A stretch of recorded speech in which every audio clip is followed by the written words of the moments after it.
राष्ट्रीय पातळीवरचे पण पक्ष आहेत आणि राज्य पातळीवरचे पक्ष आहेत। उलट साऊथमध्ये राज्य पातळीवरचे पक्ष, राज्यापुरते मर्यादित पक्ष जास्त स्ट्रॉंग आहे।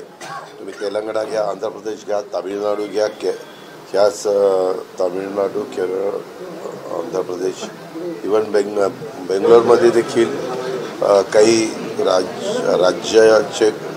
राज्य स्तरावरचे पक्ष तसे स्ट्रॉंग होते, अशी परिस्थिति आहे।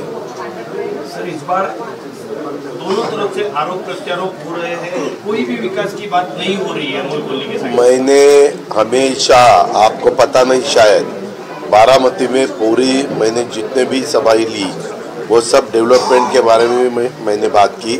आज भी आपने मुझे सुना होगा सुबह का गोडेगांव का, तो आज का, कल का उड़ई कंचन का, कल का कदम वाक बस्ती का, तो मेरा लोगों को कहना यही है कि हम डेवलपमेंट की बात करना चाहते हैं, हम डेवलपमेंट का विचार करते हैं और वैसा काम करने का हमारा इरादा है। काल ज्या काही घटना घडल्या 28 तक्रारी ज्या आहेत त्या नोटिफाय करतात, त्यातल्या 19 तक्रारी या शरद पवार गटाने दोघांनी एकमेकांच्या विरोधात केलेल्या आहे। निवडणूक आयोगाकडे तक्रारी येत असतात, निवडणूक आयोगाने त्याच्याबद्दलची चौकशी करायची असते आणि त्यांना योग्य वाटेल तो निर्णय त्यांनी द्यायचा असतो। महत्त्वाचं एक असं की पीडीसीसी बँक ही रात्री ओपन होती आणि त्या अनुषंगाने गुन्हा सुद्धा दाखल झालेला आहे। चौकशी करा ना, PDCC bank, bank of India, bank of Maharashtra, जे कोणी उघडाचे सीसीटीव्ही सगळ्याच बँकेमध्ये असतात। सीसीटीव्ही मध्ये बघा, कुणी उघडली त्याच्या संदर्भामध्ये त्यांच्यावर कारवाई करा, उघडी नसेल तर तशा पद्धतीनं सांगा, याच्यात तथ्य नाही।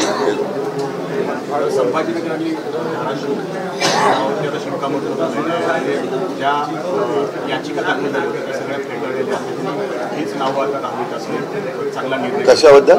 संभाजीनगर आणि औरंगाबाद आणि उस्मानाबाद या नावाचं नामांतर जे झालेलं आहे, अनुषंगाने उच्च न्यायालयात एक याचिका दाखल होती, त्या याचिकेवरती आज सुनावणी झाली आणि ही दोन नावं पुढे लागू राहण्यात असं निर्णय। म्हणजे कुठली दोन नावं? म्हणजे जुनी धाराशिव आणि संभाजीनगर ही नवीन नावं राहतात। मग ठीक आहे ना। आपल्या घटनेमध्ये, संविधानामध्ये वेगवेगळ्यांना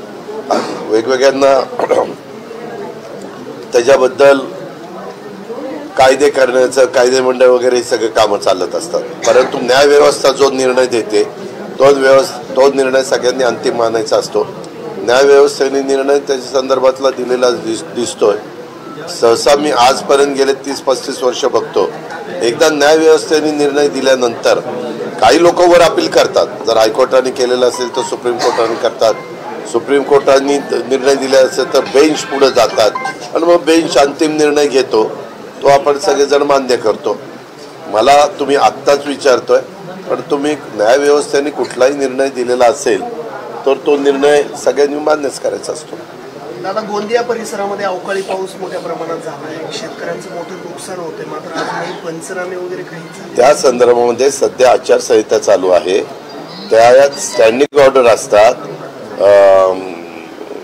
चीफ सेक्रेटरीला आणि बाकीच्यांना, की अशा प्रकारचं नैसर्गिक संकट आल्यानंतर पंचनामे करून NDRF SDRFचे नॉर्म्स असतात, त्या प्रकारे मदत त्या ठिकाणी तातडीनं केली जाते। हा माझा आजपर्यंतचा अनुभव आहे। आज पुन्हा एकदा जुन्नर तालुक्यामधील एका मुलावरती बिबट्याने हल्ला केलाय। वारंवार बिबट्यांचे हल्ले खरं तर या परिसरामध्ये वाढतात।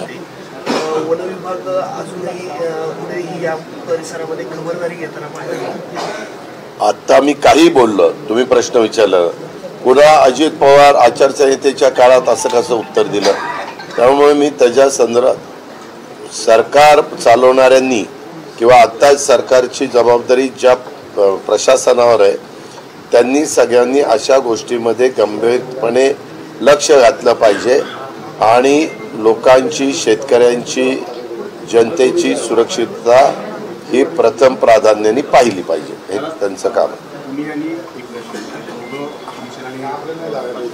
बाहेर पडल्यामुळे शरद पवारांना अशी चिंता आता भासते, काँग्रेसमध्ये विलीन होण्याची वक्तव्य या ठिकाणी केलेलं आहे, कारण खूप मोठी घडामोड मला काही माहित नाही। मागे 8 डिसेंबर 1986 साली देखील पवार साहेबांनी असंच समाजवादी काँग्रेस पक्ष हा काँग्रेस आय मध्ये विलीन केलेला होता. आम्ही सगळेजण त्या सभेचे साक्षीदार आहोत. मी पब्लिकमध्येच बसलो होतो. त्यावेळेसचं औरंगाबाद आणि आत्ताचं संभाजीनगर अशा ठिकाणी ती सभा झालेली होती. दादा, राष्ट्रवादीचे अनेक नेते खरं तर प्रचारामध्ये व्यस्त दिसतात. तुम्ही अनेक ठिकाणी सभा घेतात, मात्र छगन भुजबळांच्या सभा कुठे होताना दिसत नाहीये. छगन भुजबळ प्रचारामध्ये दिसून येत नाहीये.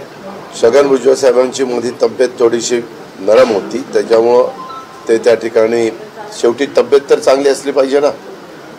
तब्येत असली तर बाकीच्या सगळ्या गोष्टी असतात.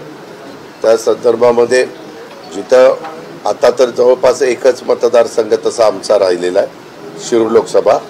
पण मी पुणे जिल्ह्यातला असल्यामुळं महायुतीचा एक मी घटक असल्यामुळं मी या सगळीकडेच लक्ष देतोय. आम्ही सगळेजण मिळून ह्या जागा निवडून आणण्याचा आटोकाट प्रयत्न करतो. मगाशी तुम्ही भाषणात उल्लेख केला की पवार साहेबांबरोबर मी स्वतः मीटिंगला होतो, की पवार साहेब स्वतः भाजपसोबत जाणार होते.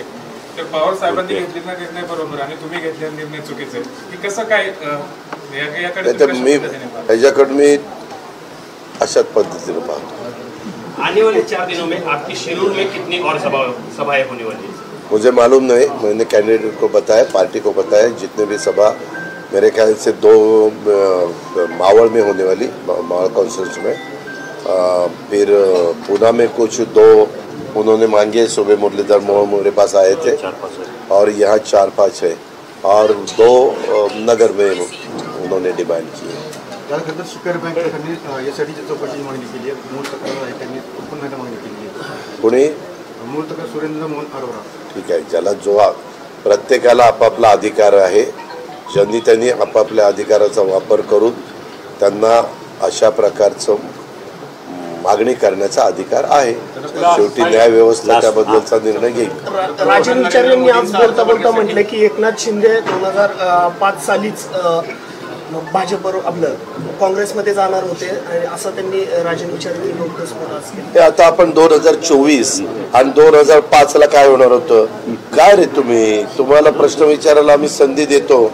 आता ते काही त्याचं उत्तर देऊन काय मिळणार आहे? तुला पण काय मिळणार आहे आणि मला पण काय मिळणार आहे?